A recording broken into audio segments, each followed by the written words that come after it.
मैं रहता हूं उस आर्यावर्त में जहां होता है मान जीवन अधिकारों का, जिस धरा पर खिलता है जीवन जहां होता है सम्मान मानवता का, मानवाधिकारों का।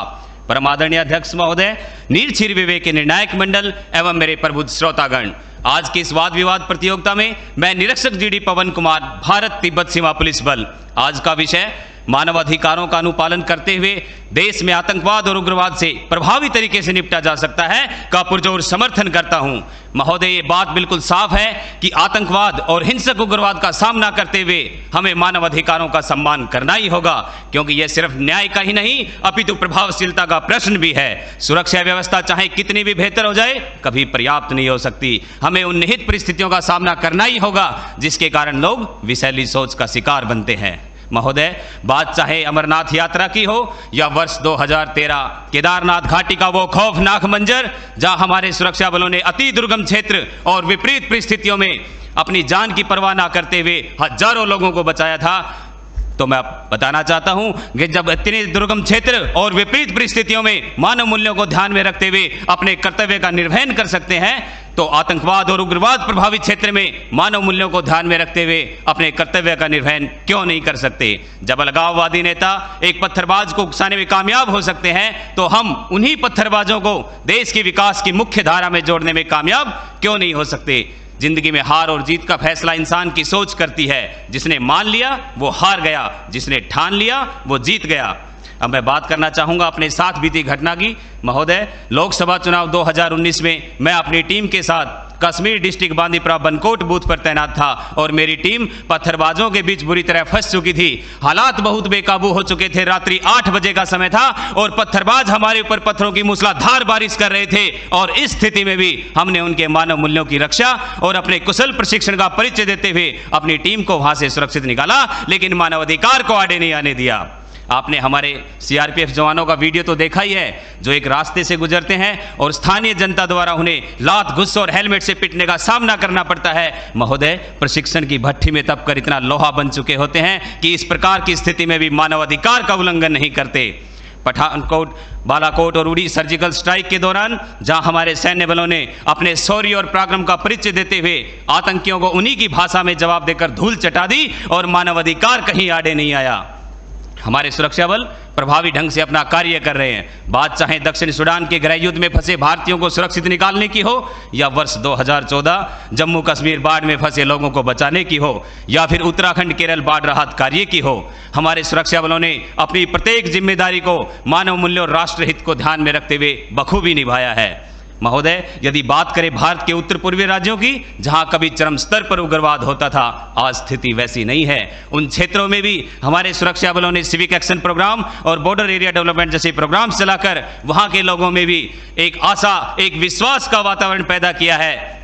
और हमारे साथी बंदूक की गोली से सही और गलत का फैसला करने की बात करते हैं, तो मैं बताना चाहता हूं कि बंदूक से निकली गोली किसी का भी सीना चीर सकती है और मुख से निकली मीठी बोली किसी भी आवाम का दिल जीत सकती है। महोदय, मानवाधिकारों का पालन करते हुए आतंकवाद और उग्रवाद से बखूबी निपटा जा सकता है। यदि जरूरत है तो एक अच्छी शिक्षा की, एक अनुकूल शिक्षा उनकी सोच बदलेगी और वो सही और गलत का निर्णय कर पाएंगे। आज जरूरत है तो बेरोजगारी को खत्म करने की। एक बेरोजगार नवयुवक आतंकवाद के सांचे में तुरंत डलता है क्योंकि उसे पैसे का लालच दिया जाता है।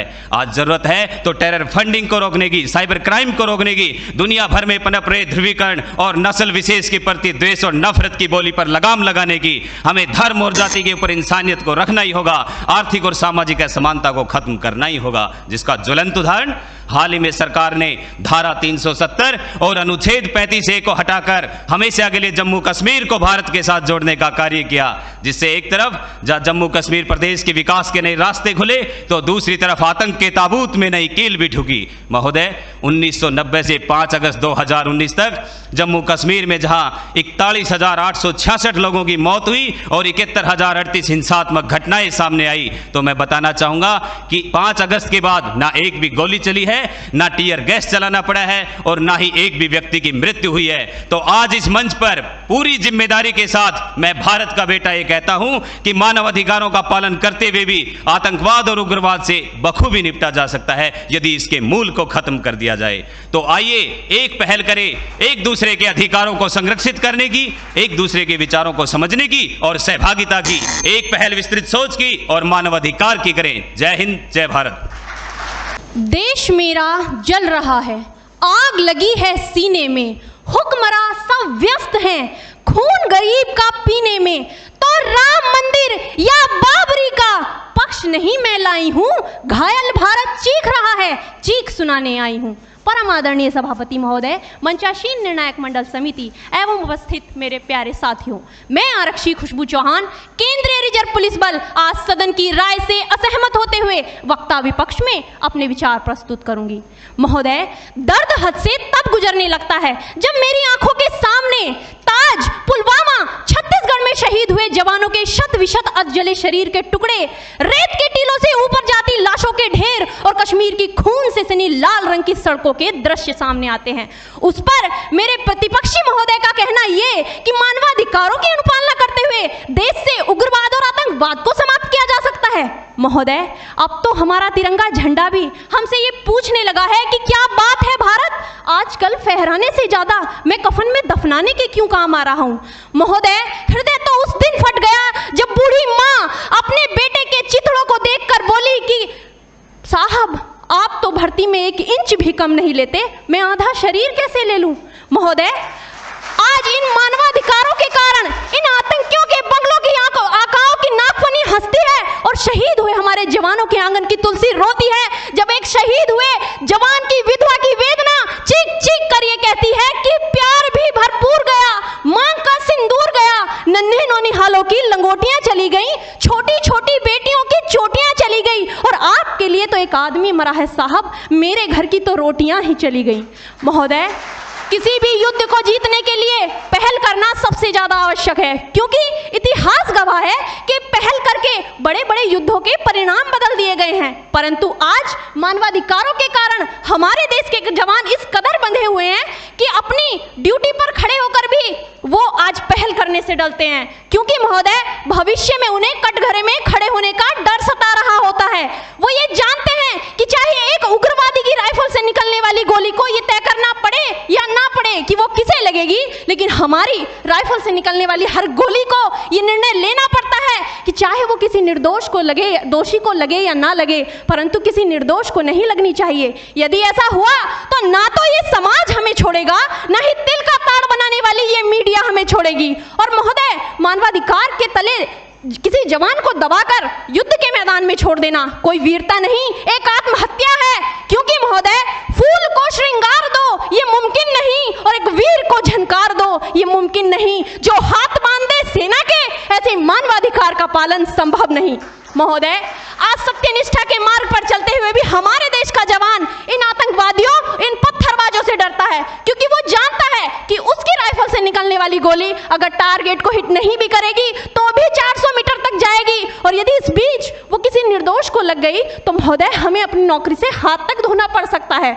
और महोदय, अपनी नौकरी को बचाने की खातिर एक जवान आज ये सोचता है कि चाहे सांप मरे या ना मरे, परंतु लाठी नहीं टूटनी चाहिए, क्योंकि आज हमारे देश के हालात कुछ ऐसे हो गए हैं कि चिरागों को हवाओं में उछाला जा रहा है, हवाओं पर भी रोब डाला जा रहा है। अरे हम ही तो बुनियाद है आंतरिक सुरक्षा की, और आज हमें ही नौकरी से निकाला जा रहा है। महोदय, जब पुलवामा में 44 जवान शहीद हुए, छत्तीसगढ़ में 76 जवान शहीद हुए, तो कोई भी मानवाधिकार की दुहाई देने वाला हमारे पक्ष में आकर खड़ा नहीं हुआ। परंतु जब जेएनयू विश्वविद्यालय में एक देशद्रोही के द्वारा भारत तेरे टुकड़े होंगे, अफजल हम शर्मिंदा हैं जैसे देशद्रोही नारे लगते हैं, तो सारे मानवाधिकार के ज्ञाता आकर उसके पक्ष में खड़े हो जाते हैं। तभी तो क्या कहा था उस देशद्रोही ने कि तुम एक अफजल को मारोगे, हर घर से अफजल निकलेगा। तो मैं भारत की बेटी अपनी भारतीय सेना की तरफ से आज ये ऐलान करती हूँ कि उस घर में घुसकर मारेंगे जिस घर से अफजल निकलेगा, वो कोख नहीं पलने देंगे जिस कोख से अफजल निकलेगा। उठो देश के वीर जवानों, तुम सिंह बनकर दहाड़ दो और एक तिरंगा झंडा उस कन्हैया के सीने सीने में गाड़ दो। महोदय, अंत में अपनी वाणी को विराम की ओर ले जाते हुए मैं सिर्फ इतना ही कहना चाहूंगी कि मुझे अफसोस है अपने देश की न्यायिक प्रक्रिया पर, जहां आज भी रात के 12 बजे अजमल कसाब जैसे आतंकी के लिए सर्वोच्च न्यायालय के दरवाजे खोल दिए जाते हैं। ऐसे देश से मानवाधिकारों की अनुपालना करते हुए आतंकवाद और उग्रवाद से कभी नहीं निपटा जा सकता। मानवाधिकार के नाम की दुहाइयां देने वालों, सीमा पर लड़ा नहीं जाता चरखों से शोलों के आगे, रामायण पढ़ी नहीं जाती सीमा पर गोलों के आगे। धरती के घोर कुहासे को एक सूरज ही हर सकता है, क्योंकि एटम बम से रक्षा केवल एटम बम ही कर सकता है। जय हिंद, जय भारत।